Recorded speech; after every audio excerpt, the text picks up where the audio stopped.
एक बार की बात है। एक गांव में रमेश और मोहन नाम के दो भाई रहते थे। बड़े भाई का नाम रमेश तथा छोटे भाई का नाम मोहन था। रमेश की शादी हो चुकी थी। उसकी पत्नी का नाम हेमा था। हेमा बहुत ही कुटिल स्वभाव की थी। वह हमेशा अपने पति से मोहन की बुराई करती रहती थी, लेकिन मोहन बहुत ही अच्छे स्वभाव का था। वह हमेशा ज़रूरतमंद लोगों की मदद करता था।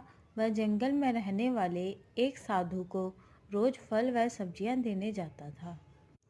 एक बार की बात है, गांव में कई महीने तक बारिश न होने के कारण खेतों में सूखा पड़ जाता है, जिसके कारण खेतों में कोई फसल नहीं हो पाती है। फसल न होने के कारण उनके घर में अनाज की तंगी हो जाती है। एक दिन रमेश की पत्नी रमेश से कहती है, हमारे पास अब अधिक अनाज नहीं बचा है, जो था वो खत्म हो चुका है। इतना ही अनाज बचा हुआ है। इतने अनाज में हम तीनों का गुजारा कैसे होगा? दूसरी फसल तैयार होने में अभी कई महीने लग जाएंगे। क्यों ना हम मोहन को अलग कर दें, जिससे हमारा गुजारा आराम से हो जाएगा। फिर रमेश हेमा से कहता है, तुम सही कह रही हो।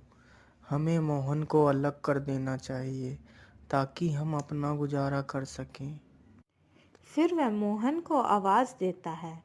फिर उसकी पत्नी बताती है, मोहन घर पर नहीं है, वह कहीं बाहर गया है। लेकिन मोहन साधु के पास गया था।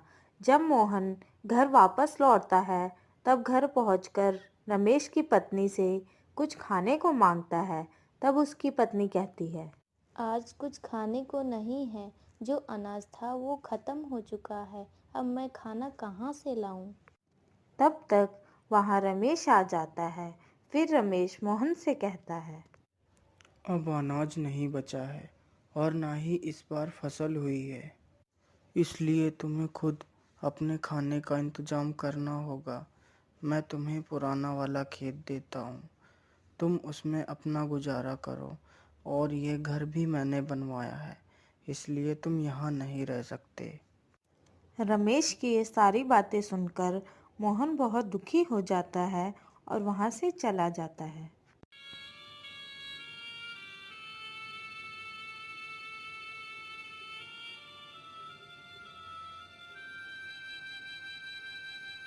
और साधु के पास पहुंचता है। फिर उसे सारी बात बताता है।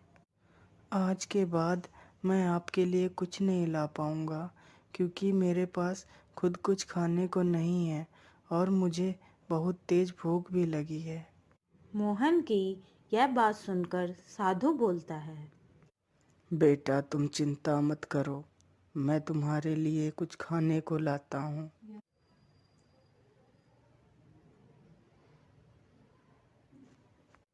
फिर साधु उसे कुछ खाने को देता है और मोहन खाना खा लेता है।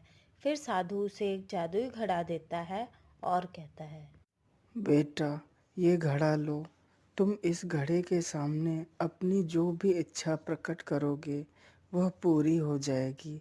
लेकिन याद रखना, अगर इस घड़े के सामने अन्य व्यक्ति ने अपनी इच्छा प्रकट की तो उसकी मृत्यु हो जाएगी। ठीक है बाबा, मैं इस बात को याद रखूंगा। फिर मोहन वहां से घड़ा लेकर अपने खेत के पास पहुंचता है और घड़े से कहता है, हे जादुई घड़े, मेरे लिए एक घर बना दो। फिर घड़े के जादू से उसका बहुत सुंदर घर तैयार हो जाता है। ये देखकर वह बहुत खुश हो जाता है। फिर वह घर के अंदर जाता है।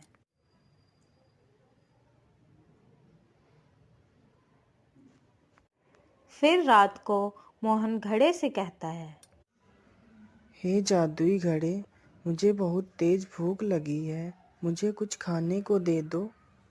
जैसे ही मोहन खाना मांगता है, उसके लिए तुरंत एक खाने से भरी हुई थाली प्रकट हो जाती है। फिर वह खाना खा लेता है और सो जाता है।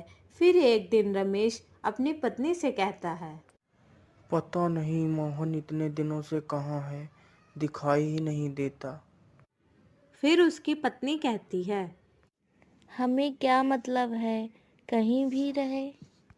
फिर एक दिन रमेश को गांव का एक व्यक्ति बताता है कि मोहन पुराने खेत में रहता है और उसने वहां एक बहुत अच्छा घर बनवा रखा है और वह बहुत अमीर हो गया है। यह सुनकर रमेश चौंक जाता है और वहां से चला जाता है। घर पहुंचकर अपनी पत्नी को सारी बात बताता है।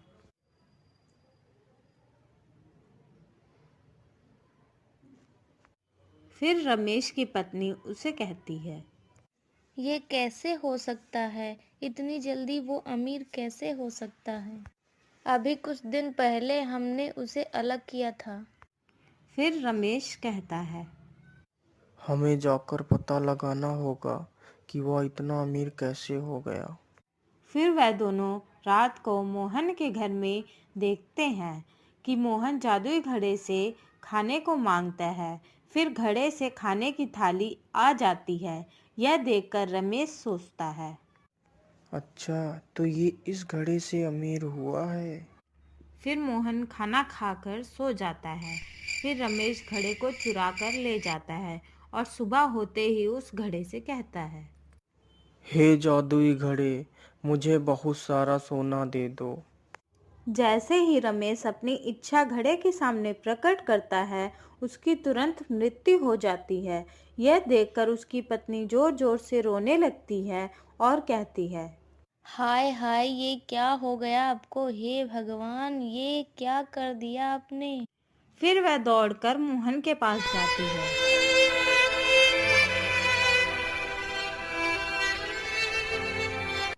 मोहन, ओ मोहन, सुनो। फिर मोहन देखता है कि रमेश की पत्नी उसे आवाज दे रही है। तब मोहन उसे पूछता है, क्या हुआ भाभी? मोहन, तुम्हारे भाई को पता नहीं क्या हो गया है। वह यहाँ से तुम्हारा जादुई घड़ा चुरा कर ले गए थे। और जैसे ही उन्होंने जादुई घड़े से अपनी इच्छा प्रकट की, तभी अचानक से वह बेहोश हो गए और जमीन पर गिर गए। यह सुनते ही रमेश दौड़कर साधु के पास जाता है और साधु से सारी बात बताता है। फिर साधु उसे बताता है, जल्दी जाओ बेटा और उस घड़े को अपने हाथों से तोड़ दो। यह सुनकर मोहन दौड़कर वहां पहुंचता है और जल्दी से घड़े को उठाकर जमीन पर पटक देता है, जिससे घड़ा टूट जाता है। घड़े के टूटते ही रमेश जीवित हो जाता है और वह मोहन से कहता है, मोहन, मैंने तुम्हें घर से बेघर कर दिया, लेकिन फिर भी तुमने मेरी जान बचाई। मुझे माफ कर दो मेरे भाई। फिर वह तीनों हंसी खुशी साथ में रहने लगते।